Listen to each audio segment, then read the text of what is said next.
ओम शांति। मीठे बच्चे, बाप आज बहुत स्पष्ट बात समझा रहे हैं।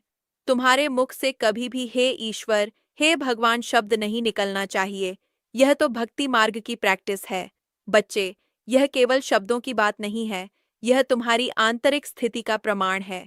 जहाँ पुकार है, वहाँ दूरी है, और जहाँ अधिकार है, वहाँ पुकार नहीं होती, वहाँ वर्षा लिया जाता है। सार। आज की मुरली का मुख्य सार यह है कि ज्ञान और भक्ति में साफ फर्क है।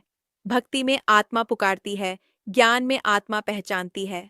बाप समझाते हैं, अब तुम भगवान को ढूंढने वाले नहीं हो, अब तुम भगवान से वर्षा लेने वाले हो। जिसे यह निश्चय पक्का हो गया कि हमें पढ़ाने वाला स्वयं परमपिता परमात्मा है, उसकी बुद्धि में फिर कोई प्रश्न नहीं उठता। वह जान जाता है, यही सत्य है, यही सचखंड की पढ़ाई है। विशेष पुरुषार्थ। आज बाबा का विशेष पुरुषार्थ है मर्जीवा बनना, पुरानी दुनिया से जीते जी मर जाना। इसी का प्रतीक है तुम्हारी सफेद ड्रेस। जैसे शरीर छूटने पर सफेद चादर डाली जाती है, वैसे ही तुमने अभी से देह अभिमान को छोड़ दिया है। मर्जीवा बनकर ही आत्मा ज्ञान को धारण कर सकती है, और मर्जीवा बने बिना पावन दुनिया का अधिकारी नहीं बन सकती। आत्मशक्ति बढ़ाने के अमूल्य टिप्स। पहला, अपने शब्दों पर ध्यान दो।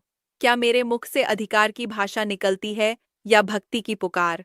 दूसरा, हर कर्म में यह स्मृति रखो कि मैं आत्मा हूँ और मेरा बाप निराकार ज्ञान का सागर है। तीसरा, भाई भाई की दृष्टि का अभ्यास बढ़ाओ, विकारी दृष्टि को संकल्प में भी प्रवेश न करने दो। चौथा, गृहस्थ व्यवहार निभाते हुए बुद्धि को ऊपर रखो, लौकिक संबंध निभाओ, पर वर्षा सिर्फ बाप से लो। रात्रि आत्मचिंतन के प्रश्न। क्या आज मेरी बुद्धि में कहीं भी भक्ति की आदत तो नहीं आई?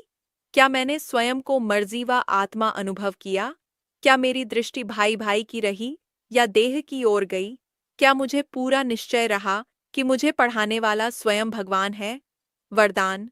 अपनी संपूर्णता के आधार पर समय को समीप लाने वाले मास्टर रचयिता भव स्वमान और अभ्यास। आज का स्वमान है, मैं मास्टर रचयिता आत्मा हूँ, समय को अपने पुरुषार्थ से समीप लाने वाली। अभ्यास। यह अनुभव करो कि समय मेरी रचना है, मैं समय के आधार पर नहीं, समय मेरे आधार पर चलता है। अगर आज की मुरली ने आपको यह अनुभव कराया हो कि मैं भक्ति करने वाला नहीं, वर्षा लेने वाला बच्चा हूँ, तो कमेंट में अपना स्वमान लिखकर संकल्प लें।